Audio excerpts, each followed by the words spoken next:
Our worth as human beings is not measured by how productive we are for the American government. Our worth as human beings is not measured by how many hours we worked this week. Our worth as human beings is not measured by how many income taxes I paid last year. Okay? You thinking that I am only worthy of Medicaid because I paid enough income taxes is insane. It's awful. It's terrible. That is what they want. That's all they want. They just want you to wake up, go to work, come home, go to sleep. That's all they want you to do. And your talking point is perpetuating that. Okay? Nothing is going to change if we continue to think that our worth is measured by how productive we are for the American government tax system.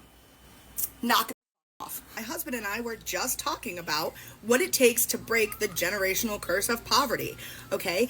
And it's not getting a job and putting money in a bank. That's not how you break the curse of poverty, by just going to work.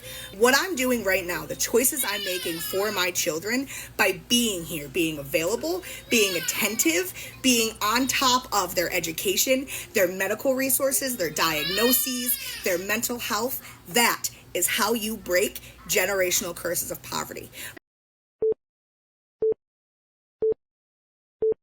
Boo! It's a job application. Today, folks, a Medicaid queen who loves to brag about how she does not work gets instant karma and finds out that she's got to get a job to keep those benefits. She went from I'm not going to work to would you like fries with that faster than you could say minimum wage. Now let's watch karma do what personal responsibility no longer can. We need Medicaid. And if you live in America, everybody deserves free healthcare. My husband, me, our baby daughter. Okay, we're all on Medicaid. Without Medicaid, I wouldn't be able to have the birth control in my arm that I have. Without Medicaid, I wouldn't be able to have the antidepressants that I have at no cost to me. Without Medicaid, I wouldn't be able to go to therapy to continue to be the mom I am to the 3 kids and 2 separate houses that I have to do. Without Medicaid, my daughter wouldn't be able to then go and get all of the things that she needs as an 18-month-old baby. Without Medicaid, my husband wouldn't be able to go and get the medications that he needs and the treatment that he needs for his disability.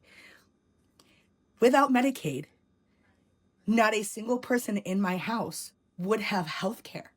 We are low income. Our only income is my husband's SSI. We're on food stamps. We use food pantries. Okay? Without Medicaid, we would never be healthy. I would hate to see what unhealthy looks like. Yikes. And for us, it's not even like body. It's all mental. For my husband, for me, and then we have a baby who needs Medicaid for... I already have 2 children who are diagnosed with autism. So what if she ends up getting diagnosed with autism? We need Medicaid. Medicaid is not a career. Okay, TikTok, it's time to do your thing. We are going to help this poor mama out. Her name is Cass, and Cass is worried that she is going to lose her Medicaid because she is simply too busy. Too busy to work. She has got 3 kids. 1 lives with her, and she's really busy taking them to and from school and to doctor appointments. Her husband is on disability, and between the 2 of them, there is simply no time to work. So we need to make sure, like, is there anybody out there that works for the IRS? Because we want to make sure that there's absolutely no unclaimed income here for Miss Cass, because that would put her at risk of losing her Medicaid. So we just want to make sure that we can help her out in any way that we can, so that she does not lose all of those amazing benefits that you get from all of those hardworking, full-time working mothers who also have children, who also have to get their kids to and from school, who also have to make time for the doctor's appointments and the dentist appointments and for their own mental health. Let's please help her out. I love this woman.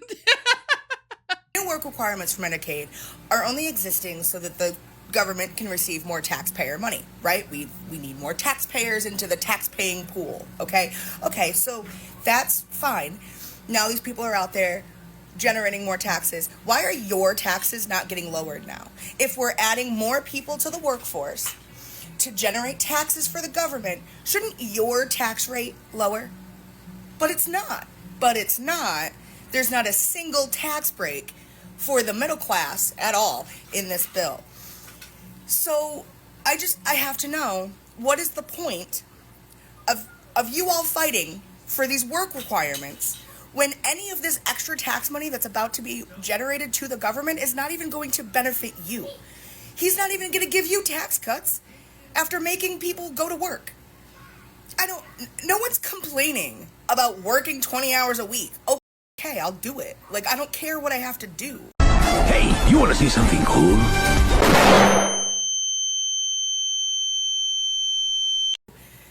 What I care about is how none of this makes any sense. That's what I care about, okay?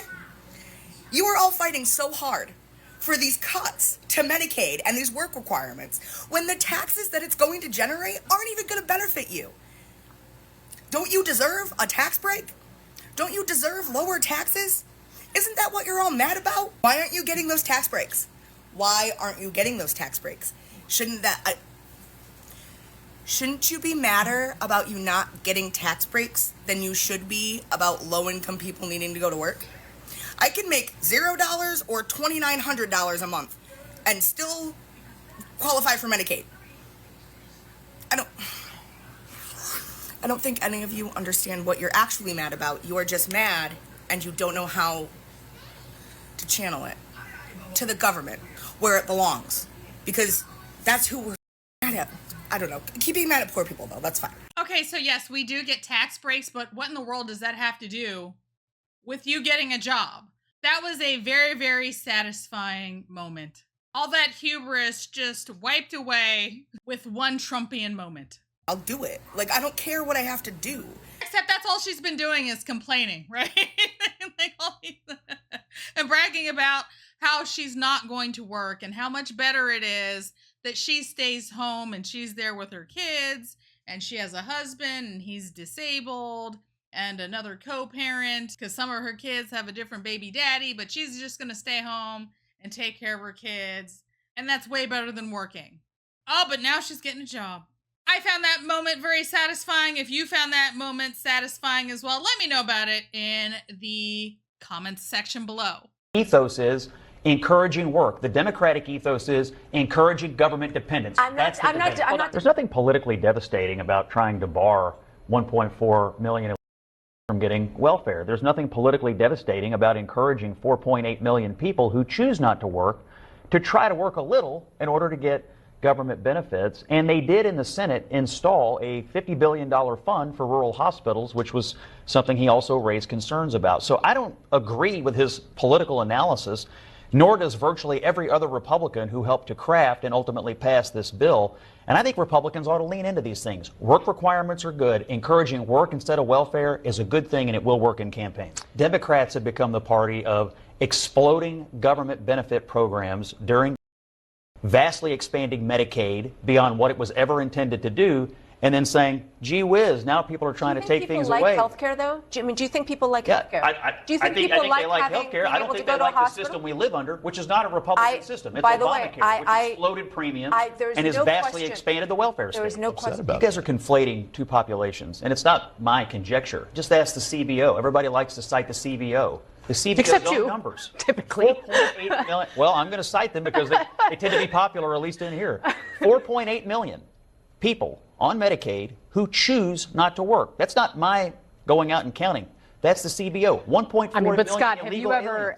There are so many. There is a population that chooses not to work that maybe should try a little. And the people you cite are not going to lose their benefits. I don't believe. I'm so excited about all of these positive changes that are coming to the system via President Trump. Buy me a coffee link to buy Leroy a dog treat. Leroy, stop that. You're so cute. Oh, I love you. I love you. You guys steal the show. Thank you for tuning in to another episode of Red Dawn Daily with your host, me, Dawn Marie, and sometimes Leroy. Leroy, you're not bored, are you? Leroy, did you know that 9 out of 10 people only watch to see you? Yeah. I'm just kind of here holding space for you. It's true. It's true. Leroy, you're so much fun.